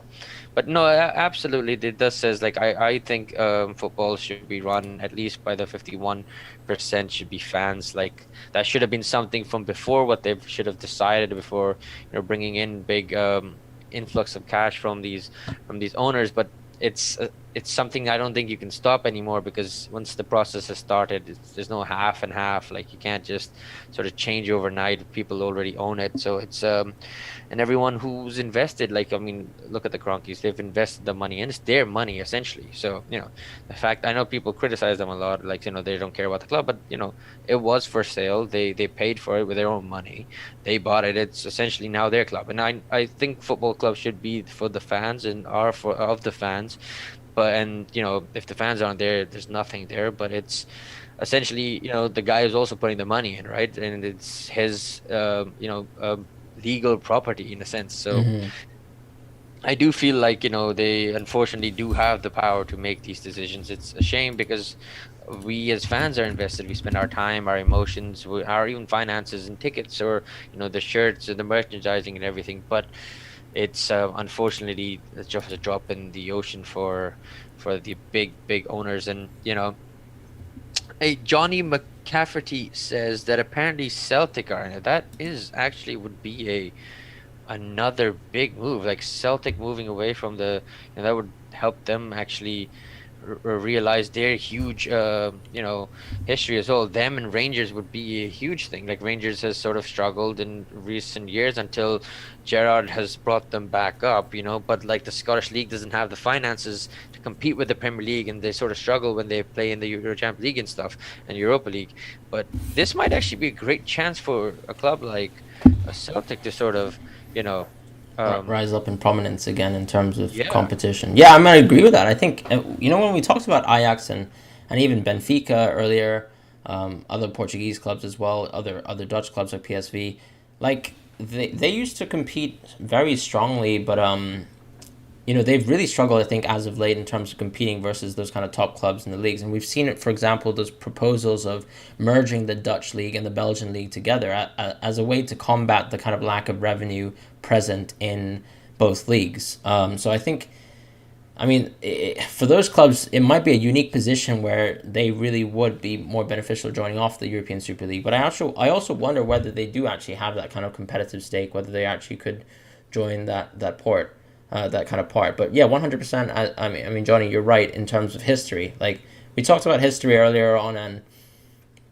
I think there's a bit of a mix here. There's clearly a preferential treatment towards the clubs that have been performing commercially well, because we've talked about domestic results of some of these teams. It's not clearly up to par of what you'd call European elite, and it's clear that this European Super League has a priority in a sense of commercial revenue. And so that's kind of like that kind of balance there. But you are right, Johnny. Joe also mentioned that this evening he's seen a lot of Porto supporters calling for a destitute assembly if the club joins the Super League. And yeah, no, I agree with that as well. I think, yeah, supporters have a very kind of critical role here in terms of being able to force their club and force their hand. I think Barcelona have the similar potential where I think fans could be able to kind of turn the hand as well. Rangers have been one of Europe's elites this season, to be fair, though. You mean just in terms of like their domestic performance compared to yeah. their peers, or their kind of I think performance in the Europa League? I think in general they've done well until they came up against Slavia Prague, who's been quite a tough opponent. Took out Leicester as well, and at the same time, domestically they've been excellent. Even though, like, as Johnny mentions, Celtic have been below their usual standard, but Yeah, yeah. it is the consistency maybe they didn't have in other games as well when they came up against Hibernian and Hearts and stuff.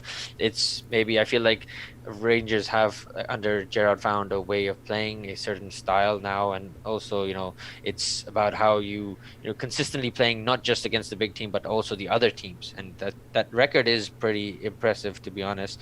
And I am quite impressed with how Gerrard is progressing ahead. And as well, they did well in Europa League too, so it's absolutely great. Those teams do, it would be great to see them get the level playing field to sort of join in with the big dogs. And they have a huge history, historic clubs they are, with the funds they would be reaching. But then again, this is the point, right? So right now we've only selected elite based on the commercial values, not on history or other things. There's so many people teams that could have had the chance. Maybe the Champions League could have done a better format of giving these teams a better resources to sort of come back and like sort of level the playing field. But that's what it is in the end, isn't it? In the sense that the money side of it really does alter our perceptions and just how they broke away and they made their own decision at the end. Yeah, no, I agree with that. And Johnny says good system rather than good players. I mean, you're not wrong. I think a Yep. lot of the Rangers players have kind of had their best performing season this year, right?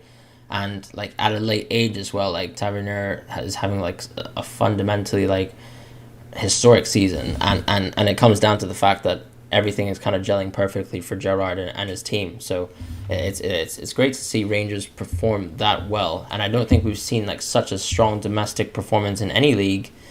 As of late, I think we've seen like consistency from teams like Bayern, from Juventus, and etc. But not so dominant a kind of like historic like run. I think maybe Pep Guardiola back when he was Bayern Yeah. posted like that kind of like level of I think dominance over the domestic league. But Yeah, it was definitely very interesting to watch, and of course, you know, you have to kind of hand it to what Liverpool and Man City have accomplished as well recently. But I mean, yeah, an undefeated run is something quite a few fans will hold on to forever. You know what I mean?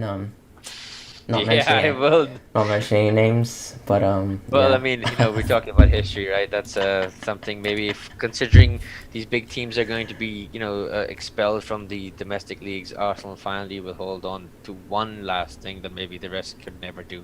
So it would be a sweet ending, something to hold on to, huh? yeah. Isn't it? At the end of the day. All right. Funny aside point though, what do you think happens to the next installation of FIFA? Do we start seeing a lot of Piemonte Calcios kind of emerging all over the place? You know, what The happens question. to the kind of rights of the next kind of like license in terms of FIFA? I wonder if we're gonna have a lot of those old school, like the PES games The where you'd fake have names, yeah, fake names and stuff. But I wonder, I mean, also EA Sports is the one that owns most of the copyrights. I wonder if yeah, this Super League could do maybe a deal with them and find a way to slide in the Super League because I do feel if you're not going to have the rights for these teams, it's going to be huge, and FIFA's gonna take a hit there. And I don't think FIFA the game, for sure, essentially for what sure, is I wouldn't want to play, as the a London Rouge instead of Arsenal or yeah.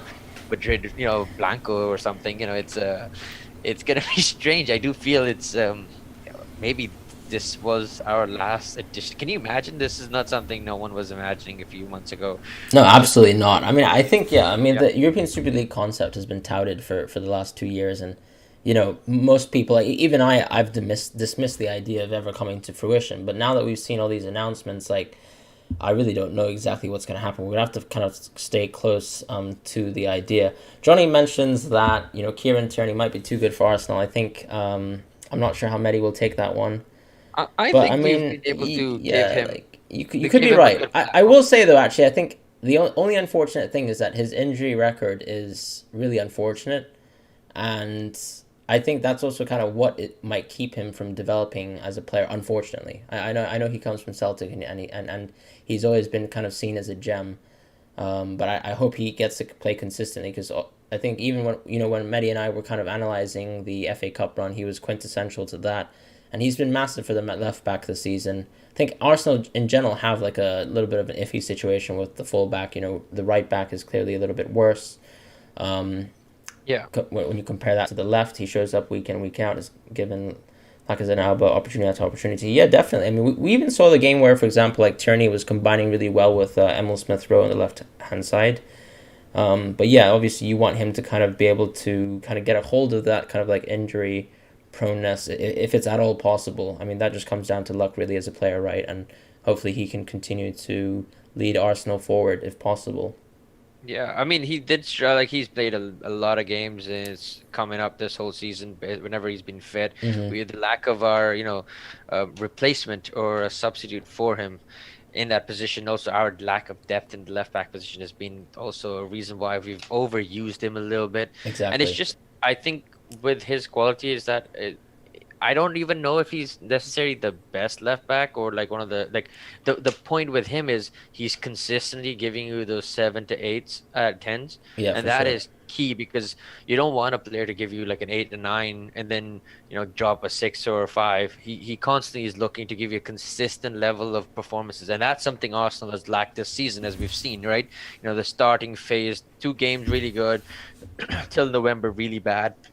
In December, find a new system, worked out, but then you still drop points because you would basically shoot yourself in the foot instead of consistently playing.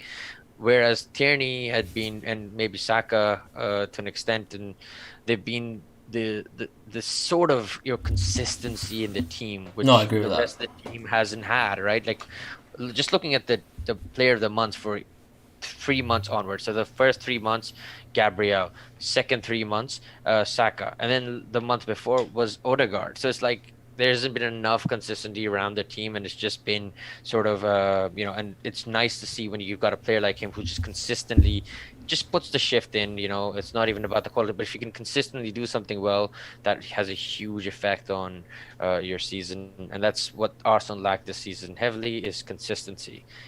They've since Boxing Day when they changed the system, they would be fourth right now in the league with the points they've gained, just behind West Ham as well. But it's what it is as well. Like if you can maybe turn those games like Burnley's and the game like Fulham yesterday, where they had an XG of 2.8, Fulham literally just had one penalty, which was a very questionable one, but that's also football. You got to be taking your chances. You got to find consistency, and you can't let results like with VAR or the referees also affect you, because that's an easy excuse. It's an easy cop out to blame them when you had the chance to put the game away. So I do feel like if Tierney comes back, he does give Arsenal a lot of, this presence on the left hand side that they lack at this moment, and with his even just final third, how he just gets there, provides the width on the left side, and allowing Smith Rowe or a kind of player like that, or Aubameyang, to move inwards, just opens up another dimension in your attack. Yeah, I think not only that, we'd just like to see a more consistent kind of partnership, right? Like for Arsenal, like we've seen Aubameyang trialed at left wing, and to be quite honest, like I think it doesn't work as well as it looks or theoretically kind of should work. Because you've seen like a player like Rashford, who maybe you could kind of equate Aubameyang similarly to, who performs well on the left at times, but Aubameyang hasn't really, I think, replicated those performances that he had, like for example when he was on that FA Cup run, that much this season, right? And he's also had some personal troubles and whatnot, and we've seen like multiple kind of trials of different sorts of players at left wing, and I think that's also been a crippling kind of part of Arsenal's run in the sense that they're kind of forced to make these lineup changes here and there all season long, and they've lacked just the consistency just in terms of the squad, in terms of playing the same players, which I think, when you have the framework of 8 to 10 players that you want to play week in, week out, that really helps the team. Whereas in Arsenal, I think they have a couple of middling players who are a bit average sometimes, and they kind of compete and vie for spots. And there's no kind of like, I think, supreme gelling that we see. Sometimes we see some lights out performances from Arsenal. I think the one versus Chelsea and that kind of run from that point onwards was one of them. But then an injury here and there, and then suddenly the kind of project kind of gets shut down, and then we see a change in formation, as things kind of turn sour. But I mean, just moving quickly away from just Arsenal's Arsenal. performances, like I think, yeah, over the course of this year, I think we've seen a lot of teams, I think, exceed their kind of expectations in terms of like Moyes' West Ham, I think, being a good example. Even Lingard as well, exceeding, I think, everyone's expectations for him as a player. I mean, how do you think like the Premier League will kind of pan out for the rest of the season? Because we might have some kind of news on whatever kind of Premier League teams, what the suspensions might be, but how do you think the kind of fighting for European slots will kind of continue for the rest of the season? Well, I mean, there have been rumors and reports that the six will be expelled, and that opens up a very, very interesting last seven For games in the sure, for Premier sure, League. yeah. Realistically, looking, the gap between West Ham and Leicester would be around 4 points, 4 to 5 points, I believe, Mm-hmm. if I am correct, and that is going to be interesting. Leicester's got a few interesting games.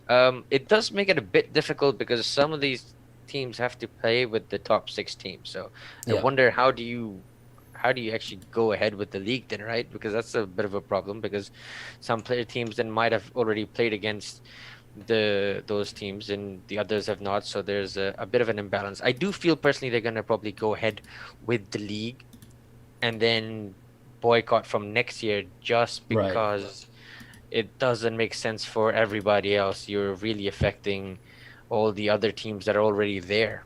You're causing the damage. If you're not completing the league and the Champions League, there's that revenue already there that's not going to be going to a lot of teams, and just that maybe companies have signed up for. So there's obligations, I do feel like, with sponsors and stuff. So I do feel like maybe they might settle and go for to finish off the league, but I feel there will be like a somber end to the season, considering some of them will be Basically, you'll be bidding farewell to the Premier League. Man City will get their title before they go. Does the top four even matter? Does that mean like these teams will sort of drop off and not pay attention too much, or will, they want to put in a bit more effort into their games? Again, likes of Arsenal, who are in the Champions Europa League, and Man United, they would want to end the season with a trophy. Chelsea would want to get that last Champions League. Real Madrid, the kings of Champions League, would want to end, so that Bayern at least has like 5 years, or like good, not 5 years, like a good 10 years to chase before they can complete the if they don't join the Super League and beat the record. But it's all about, I think there's going to be a closure to it if it does come to an end to it. I don't think an immediate boycott of it makes sense, because you are sort of handicapping yourself as well. And I know those teams leaving is going to have a huge impact on the domestic leagues and the UEFA governing bodies and FIFA itself, but you can't just end it now, because that's going to have too much of a financial impact already, and we are still struggling from, like, we're going to face the full brunt of the COVID year this year, because we've had a whole year of lockdowns. So I think the teams, they need to go ahead with it, and maybe they might renegotiate in the summer, and we might see some shift. But I personally think that the way this is heading, this could be one of the biggest power plays we've seen in history, like in at least the sporting world, where they've sit in comfortable, they're gonna play their cards, wait until UEFA either decides, what, we're gonna give you a higher cut of the Champions League money, or basically. But then at the same time, it's like, then the likes of Tottenham and the likes of Arsenal and AC Milan, who do need the money, like the Italian clubs, they also are wondering, does it really matter if we can actually get so much money from Super League? Do we want to go back into, but we'll see how it uncovers in the next few days. We will be doing some recordings as well, so do please join us. I hope you guys liked watching it tonight, and do follow us on Twitter. That is at Total Tactics FB. So it's at Total Tactics FB. So do join us there to stay up to date with our tweets, our new videos that are coming out. Please like and subscribe. I hope you guys like this conversation. We do like to engage, so with our viewers, and at the same time to discuss about different topics and look at it from different point of views. Like, Fran has an in-depth knowledge of a lot of different topics from different point, but in different sports industries. So it's really nice to be able to understand and discuss and share with you guys here. And I think that it's been an exciting and very strange evening in the world of football, and it's going to be weird to see how this unfolds in the end. No, I mean, I agree with that completely. I think such a strange day, kind of seeing how things have kind of panned out. I mean, we actually recorded a video earlier today on the topic, not really expecting that the full announcement would come out today, as was rumored by Sky Sports, I think, while the Manchester United game was going on. But, it has, and still I think a lot of things are still unclear, and we don't know the full ramifications of what has been announced today, but at least we got a kind of initial perception of what the Super League is aiming to do. But we will keep you updated with everything, and also just stay in touch. If you're a football fan, in general, we try to make, just before we go, actually, AZK says this makes the Willian transfer bought to win a CL even more bizarre for Arsenal. I mean, who knows, mate? He might be winning you the European Super League next year. So yeah, I mean, how do you know? Like, he's a top class talent. He's a man, and Barcelona still want him, by the way. Yes, so, that's what it is. That's the whole point. We wanted to get back into European games and then sell him back to Barcelona. Yes, yeah, that's exactly it, really. Oh God. Thank you guys for staying with us, and we will be catching you soon. He has 3 assists. No, he has actually 6 assists, but still. That's Get fine. your facts right, please, Ahmed. Thank you. Gosh, yeah, Willian is actually a top class player. Don't doubt that. He's better than Kevin Prince Boateng. I mean, you're not wrong. Just on Willian, I think he's just not worth the kind of money he he's being paid right now, but for sure he has been also a top player, right? A leading player in the Premier League in his prime. He's obviously far from it, but he still kind of provides you something on the pitch that's just nowhere near what he's paid on a weekly basis. In Arsenal, maybe they can finally kind of relax their wage budget now that they've entered the European Super League, but we will see how things go. So, anyways, guys, have a lovely evening. I know it's 3 a.m. here. Hope you guys all have a wonderful night and a good day at work or school tomorrow. Take care, and please do catch us out in the future. We make YouTube videos consistently around football news, and also around kind of our kind of tactical review of certain matches, big games within the Spanish and English league. Hopefully not the European Super League in the future, but if we must, we will cover those too. But yeah, have a wonderful evening, guys, and take care. Good night.